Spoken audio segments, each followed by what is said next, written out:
Bakit po pinayagan ni Daddy na hulihin siya? Gusto kanyang kunin sa amin, anak. Kaya kailangan siyang kunin ng mga pulis. Pag kinuha ka niya, hindi ka na niya ibabalik sa amin. Ang saya ko po nung makita ko ulit si Mommy Janet. Kasi po, nakita ko ulit lahat ng nanay ko. Ayoko na makulong dito. Sukan-sukan na ako dito. Kaya ka nakakulong kasi may ginawa kang mali. Sa tingin mo, lahat ba to sapat para kay Lara? Ang tawagin lang akong mami ng anak ko. Kaya ko balik na rin ang buong mundo. Ganyan din si Inay sa atin. Teka, nasan nga pala si Inay? Bakit di mo kasama? Atin na ba rin si Inay? Si Digoy. Si Digoy lang may kagagawa nito. Si Lara, sa pharmacy uwi. Kailangan niya makarecover. That's the best place for her. Sige, hanggat hindi nagdidesisyon ng korte, Leandro, sasama ako kung nasan si Lara. Kahit ang ibig sabihin nun ay ipagpipilitan ko ang sarili ko sa kung saang bahay siya nakatira. Andrew, mukhang nakarami ka na. Ronald, kaya nga umiinom ako eh. Gusto kong kalimutan si Ophelia. Pare, babae na nakit sa'yo. Babae rin naman papagaling sa'yo. Pagmumukain ko lang siyang tanga. Dahil laman ng isip at puso, si Ophelia pa rin. Minsan mo na nakalimutan si Ophelia, Andrew. Kaya mo siyang makalimutan ulit. Pwede ba tayong bumisita sa presinto bukas? Ayoko ilapit si Lara kay Janet. Mapanganib yung babae ngayon. Leandro naman, naawa na ako dun sa bata. Bakit ano bang masama? Ibibisita lang naman tayo. Bakit parang bigla kang bumabait kay Janet na yan, ha? Hindi ko to ginagawa para kay Janet. Ginagawa ko to para kay Lara. Dahil pakiramdam ko, hindi ko ginagawa ang lahat para mapasaya ang anak natin. Mommy Janet? Lara, anak. Lara. Sorry, anak ha. Takot na takot kasi ako mawala ka sa akin noon eh. Okay lang po yun, Mommy Janet. Ang mahalaga po ngayon, nakita na po kita. Tama na yan. Lara, halika na, uwi na tayo. Wala kayong puso.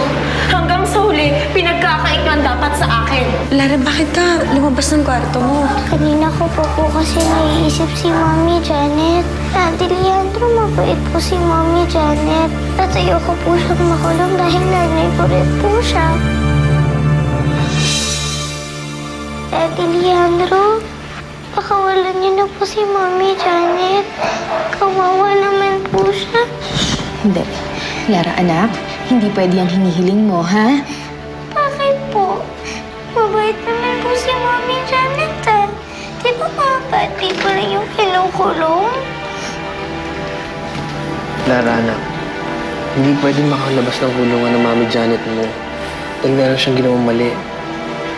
Sa akin, sa atin lahat, hindi siya pwedeng makalabas. Ano pong ginawa niya? Nagnakaw ang Mami Janet mo. Ay isang bagay na hindi sa kanya. Hindi ba sinabi ko sa'yo, bawal at bad magnakaw? Kaya hindi siya pwedeng lumabas ng kulungan. Okay, anak? Hindi po totoo yan! Mabait po si Mommy Janet! Anak, tama na. Tama na yan, ha? Ang mabuti pa siguro, sasamahan kita sa kwarto mo. Babasahan kita ng favorite story mo para makalimutan mo na ang Mommy Janet mo, ha? Pero ayoko po ng story. Gusto ko po ang mommy ko. Ah, bakit? Mommy mo rin naman ako, di ba? Halika na. Bessie, saklay mo. It's okay, Leandro. I think I can manage. Halika na.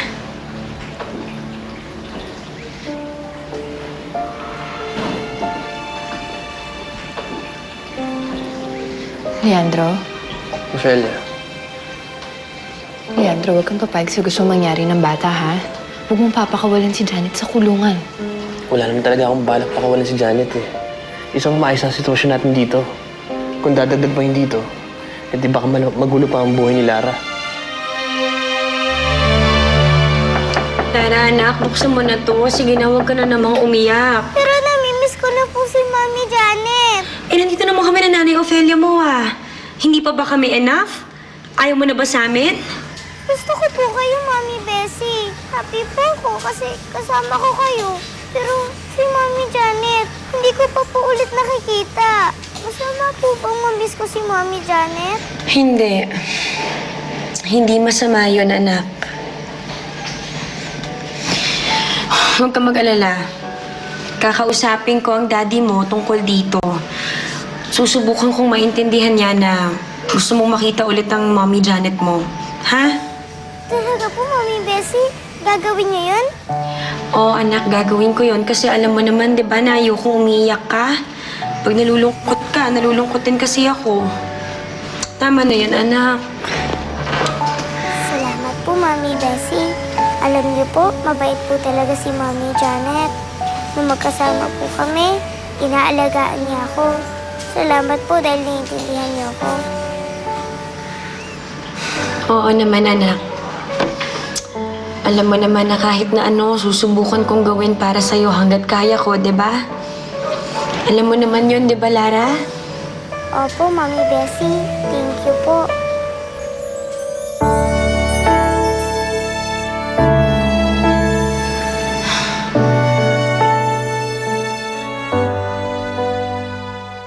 Oh, Ophelia, ang dami naman na niluto mo. Mga paborito kasi ito ni Lara. Salamat. Kaya talagang sinigurado ko na maluluto ko yan lahat. Sana magustuhan niya. Ayaw nang lumabas ni Lara ng kwarto. Kaya, aakihan ko na lang siguro siya ng pagkain. Ay, hindi. Huwag mo na siya akitan ng pagkain. Ako na lang. Maupo ka na, Bessie. Ano ba ang problema?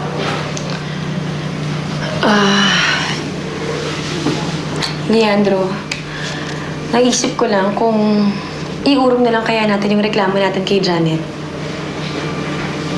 Bakit ganun? Bakit naman iuurong? Okay naman tayo ng tayo-tayo lang ah. Bakit hahayaan pa natin ng makasawsaw yan Janet na yan? Ayaw nang tumigil ni Lara sa kakaiyak. Baka mamaya magkasakit na yung bata. Alam mo ba kung gaano katagal bago ko siya napatigil? Masyado siya naapektuhan. Bessie, naririnig mo ba yung sarili mo? Yan ka na naman eh. Suspoil mo na naman yung bata. Hindi ko siya sinuspoil. Gusto ko lang maging masaya yung anak ko. Kung kaya ko namang ibigay sa kanya yun, bakit hindi? Kaya nagiging ganyan si Lara dahil sa ganyang attitude mo. Kaya nagpupumilit yung bata. Please, stop fighting. Tumigil kayo sa pag-aaway niyo. Leandro, ang akin lang naman, pwede naman sigurong pag-isipan muna natin to, di ba? Leandro, alam mong walang gagawing kabutihan niyang si Janet. Isang malaking kabaliwan kung papakawalan lang siya ng ganun-ganun lang.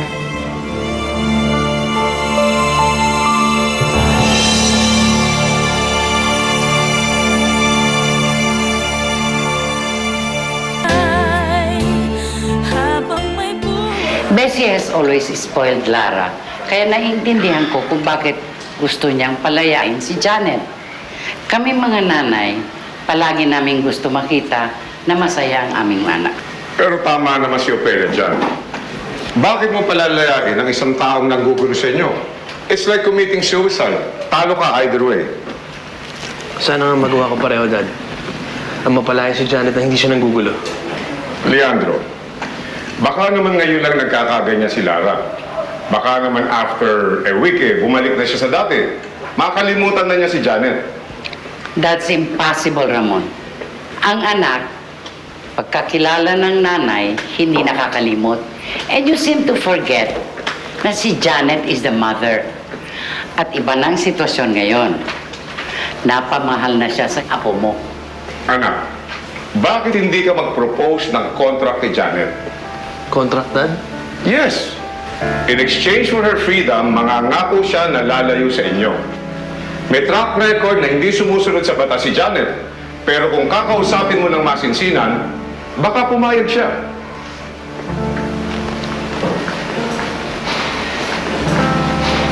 Susubukan ko. Pagod na talaga ako kay Janet. Pagod na ako sa panggugulo niya. At pagod na rin ako sa kakamatsyag kung ano next move niya.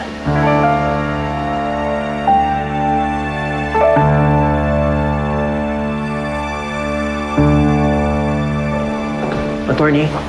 Ay, Na-prepare na yung mga papeles na kailangan? ayos na yung papers. Kaya lang, pumunta agad ako dito para balitaan ka and it's not really good news. What do you mean? Well, unfortunately, nagsampa ng bail si Janet at pinayagan siya ng court dahil accomplice nga lang naman siya at, well, siya yung nanay ni Lara.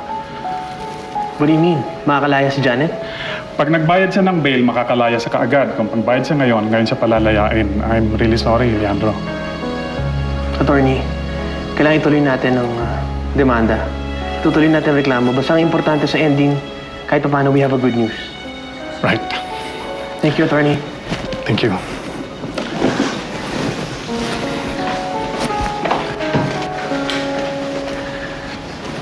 Pare, may problema ba? Meron, Oscar. Makakalaya si Janet. Paano, pare? Alam na ba ni Bessie yan? Hindi pa. Pero ganito, magpadagdag ka ng security sa farm natin. Kahit kunin pa ang buong security sa Pilipinas. Basta importante, hindi makalapit yung Janet na sa anak ko.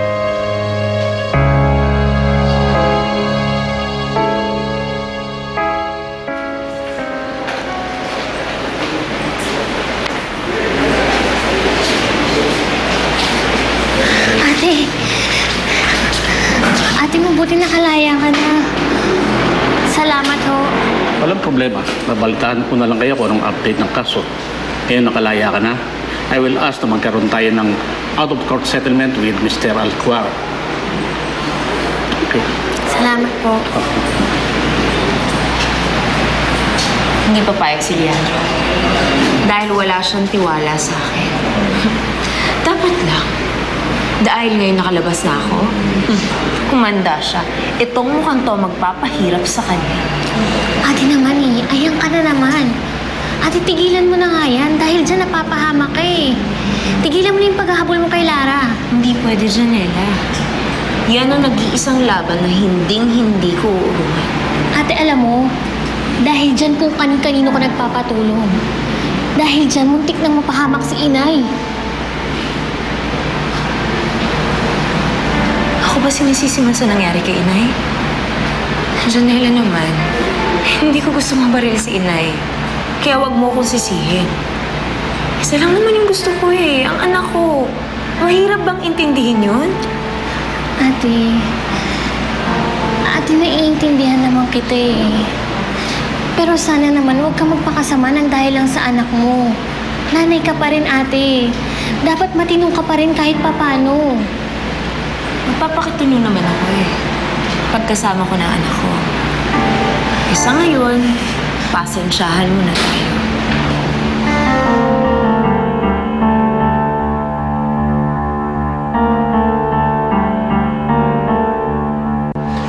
Laya ka na pala, Janet. Pero hindi ka pa rin makakawala sa akin.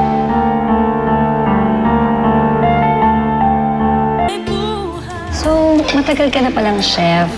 Siguro, marami ka na pinaikot ng girls, no? Kasi galing mo magluto. Hindi ko hilig magluto para sa babae. At hindi ko rin ugaling pagsabay-sabay ng mga babae. Uy, joke lang yun, ha? Baka napikon ka.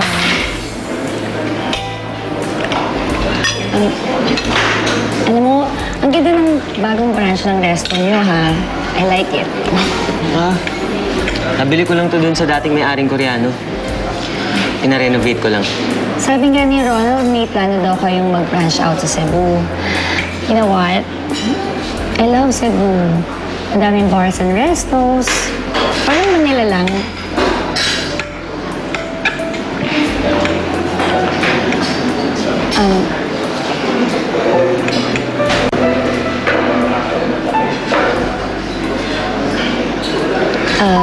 Andrew? I'm sorry. Meron lang kasi akong naalala eh. Let me guess. It's the ex-girlfriend? Well, sinabi na sa akin ni Ronald yung situation mo. Hindi naman kita masisisi. At it's not your fault na masama ang ex mo. Hindi masamang tao si Ophelia. Meron lang siyang mas mahalaga sa akin na hindi niya kayang pakawalan. Anyway, Trisha, pasensya ka na. Pati ikaw, nadadami ka dito sa problema ko. Alam mo, kaya nga ako nandito, di ba? Para makatulungan kita na makamove on. But I need your cooperation. Susubukan ko. And I have a condition. Bawal na si Ophelia. Next time na mag-space out ka, mag-walk out na ako. Hindi ko hayaan mangyari yun. Pangako. Nasa iyo na lahat ng buong attention. Alright, good. So, Let's go to Cebu. Sige. Tara, explore tayo doon. I have a lot of friends there, di ba? At saka, Hindi pa yung dating nobyo ni Ophelia. Eh, bakit may kasamang ibang babae? Hindi ko rin alam, Lucy. Teka, sasabihin mo ba yung kay Ophelia? Dapat lang. Kailangan niyang malaman para maliwanagan siya. Hiwalay na kami, Nay, kaya pwede nang makipagkita si Andrew sa iba. Kahit na. Wala pa kayo isang buwan na naghihiwalay. Sana man lang, pinatagal niya kahit konti. Hindi ganyan na meron kaagad siyang ibang babae. Hayaan na lang ho natin, Nay. Huwag na natin pakialaman yan si Andrew. Huwag na rin natin siyang pag-usapan. Kasalanan mo to eh. Kung hindi mo sana pinakawalan si Andrew, hindi sana magkakaganito. Ang bait-bait ng tao, sinaktan mo. Tama na, Nay. Oo na nga, di ba? Kasalanan ko na. Okay na yun. Huwag na lang kasi natin pag-usapan. Ayoko nang marinig yung mga ganyan nyo eh. Hindi. Hindi pwede natin hindi pag-usapan kasi hindi ko pa nasasabi sa'yo kung anong saloobin ko. Nay. Ophelia, tingnan mo nga yung sarili mo. Sinasabi mo sa akin na okay ka, pero alam ko hindi. Nasasaktan ka. Pero sige, pagtuunan mo ng pansin niya anak-anakan mo. Total, yan lang naman ang meron ka. Ophelia, sayang. Pinakawalan mong kinabukasan mo nang hindi mo piliin si Andrew. Nawala yung pagkakataon na magkaroon ka sana ng sarili mong pamilya. Yung lalaki na tunay na nagmamahal sa'yo. Na sana meron ka ng sarili mong anak. Pero hindi. Ophelia, ngayon sige. Tignan mo ang sarili mo. Mag-isa ka na naman. Nay, may anak ako. Si Lara. Na nakikiagaw ka lang. Sinisiksik mo yung sarili mo sa pamilya ng iba.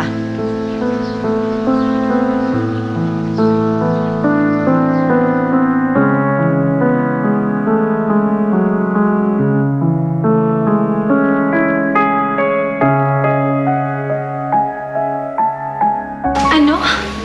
Nakalaya na si Janet? Oo, nakalaya siya. Tuma kami ni Oscar sa pasinto eh.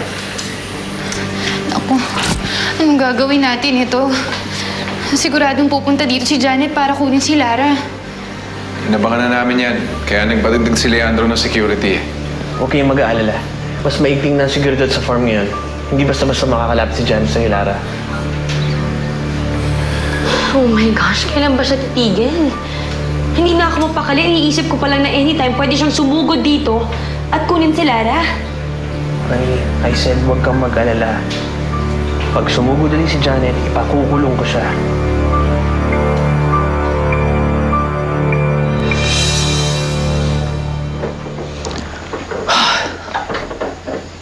Tara bro, pasok na tayo sa loob. Malamig na rito.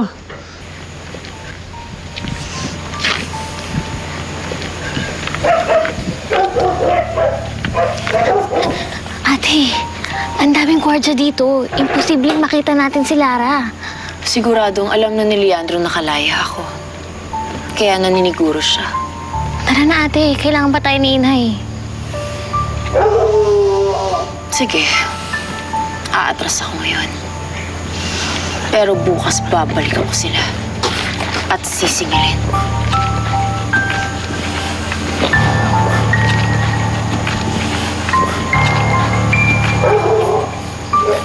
Saan ka pupunta, Janet? Ha? Hindi ko eh. Hindi ka pa nagpabayad sa akin. Marami ka pang utang sa akin. Kaya akin ka lang. Akin ka lang.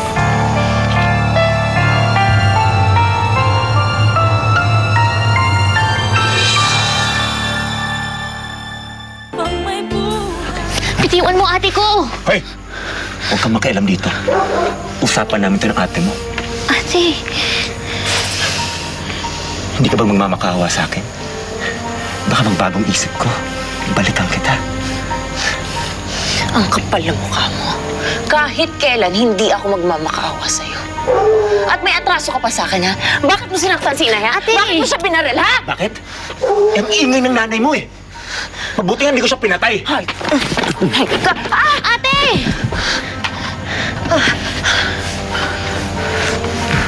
Ate! Ano? Lalabang ka? Nakita mo sinampol lang ko yung nanay mo?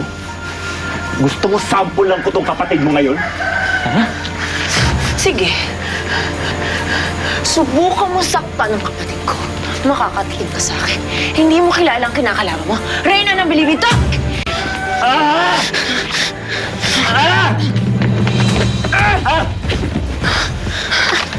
Hayop ka, Janet! Hayop! Ina.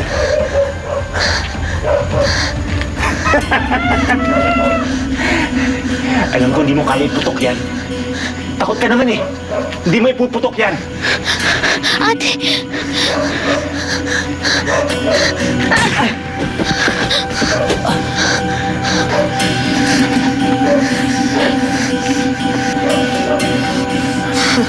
Ano? Akala mo hindi ko kaya? Saan mo gusto yung susunod? Yung ulo mo? O dun sa puso mo? Papakawalan kita ngayon. Pero tandaan mo to. Babalikan kita! Akin ka lang, Janet. Tandaan mo yan. Akin ka lang!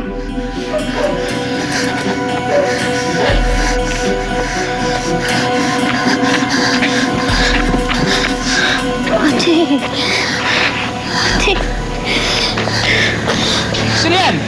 Sino nandyan?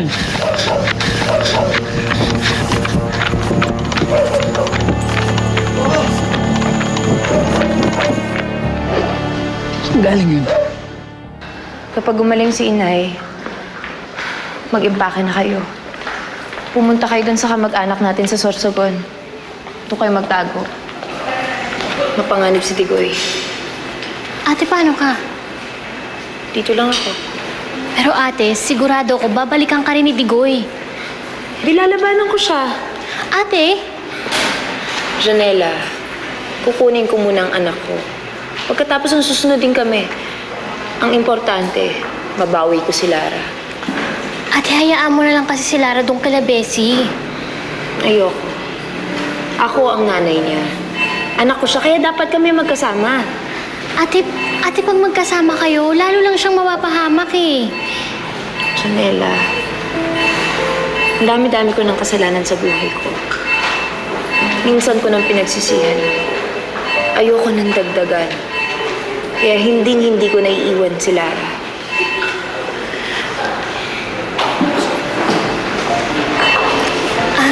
Dok, kamusta na po yung nanay namin? I'm sorry, it's bad. Hindi pa siya maayos.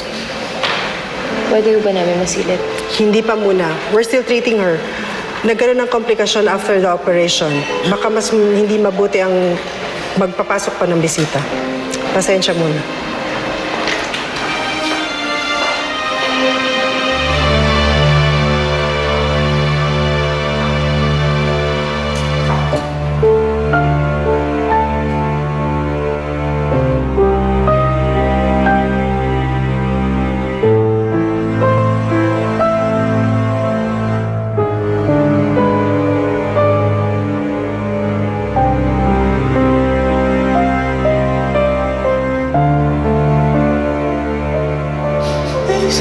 Sorry kung nadamay ka.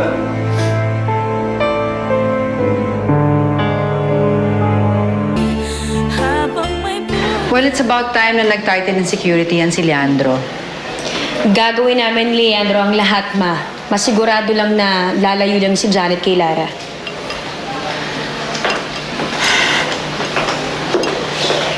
Well, that's his role as the father. Alam mo, siguro ngayon nagsisisi na siya at may nangyari sa kanila nung babaeng yun. Ma. Anyway, nasaan ang apo ko? Ayun. Hanggang ngayon, tanong pa rin ang tanong tungkol kay Janet. Hindi ko nga naiintindihan, ma eh. Hanap siya ng hanap sa babaeng yun kahit nandito naman kami ni Ophelia. Dahil whether you like it or not, anak, mas matimbang pa rin ang dugo.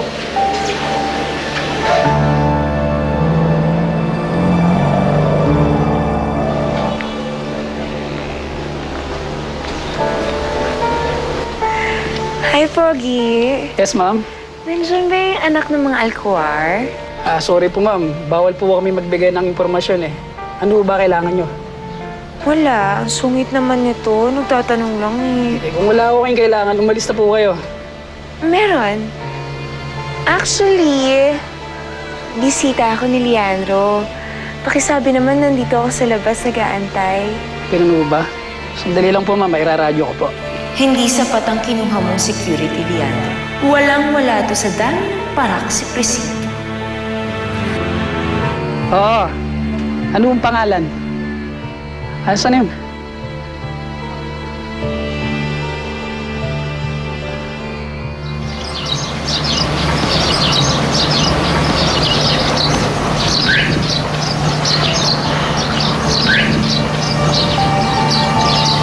Hulaan mo kung sino to. Mami Janet? 135. Charge. Clear. Time of death, 4:15. Anong ginagawa mo dito, ha? Obvious ba? Dinadalaw ko anak ko. Pwede ba bitawan mo ang anak ko? Anak mo? Pweh! Ang kapal na mukha mo. Huwag ka nga nang aangkin ng di sa'yo. Ikaw ang nangaagaw. Lumayas ka dito dahil wala kang lugar sa pamamahay ko. Ophelia, anong ginagawa mo dito? Ba't nag-iisa ka lang? Wala, Aling Lucy. Nag-iisip lang po ako na tama yung desisyon ko na pinili ko po si Lara kasa kay Andrew. Hindi ka pwede basta pumunta dito at kunin si Lara. Baka nakakalimutan mo. Pwede kita ipakulong. Titigil ako manggulo kung aalis na kami ni Lara. Anong ginagawa mo dito? Sinusundo ko na si Lara. Malis ka dito. Ophelia naman. Hindi nga ako pinapaalis sa may-ari ng bahay. Tapos, ikaw pa magpapalayo sa akin. Papiliin na lang natin si Lara. Tapos, kung sino pipiliin niya, sa kanya sasama yung bata. Sige po. Pipili po ako para hindi na po kayo mag-away.